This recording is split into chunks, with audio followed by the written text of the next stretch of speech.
The standardized test program, according to the Education Minister, is designed to generate requisite data for any needful intervention in the sector.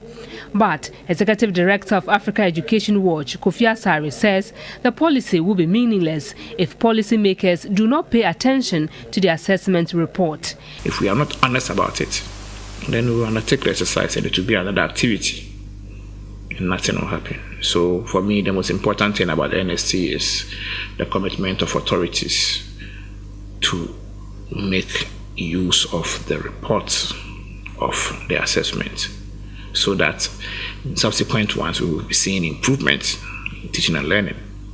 He says already schools have no textbooks since the new curriculum was rolled out 2 years ago. We understand the conditions that teachers have been teaching in the past 2 years since the rollout of the curriculum. And to the extent that this NST is key, it's integral to the success of the new curriculum. The fact that textbooks are still not available and teachers have been teaching with this new curriculum for 2 years without textbooks, obviously means that learning will be impacted negatively. For Executive Director of the Institute for Education Studies, Peter Pate Ante, the exam is coming rather too late and blames it on poor planning.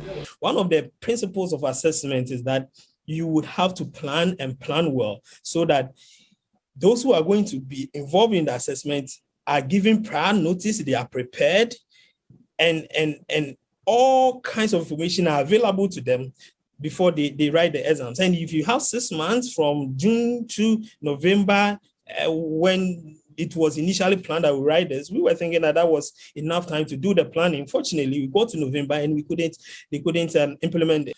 Technically, schools are supposed to go down this week. For us, it is quite worrying because we felt that such a program needed to be taught through well. He lamented extending the academic calendar by 7 more days distorts a lot of things. These are distortions and these are challenges and inconveniences that we are causing teachers, parents, and even the kids, simply because the ministry refused or could not plan 6 months when they first announced for this program. If we are going to do this haphazardly, we are just going to do anything to represent anything, we are just going to take the bus because you have said that we will have to write an answer this year, then we are not going to get the data we need so much to be able to make the kind of policy prescriptions that we need for our basic education.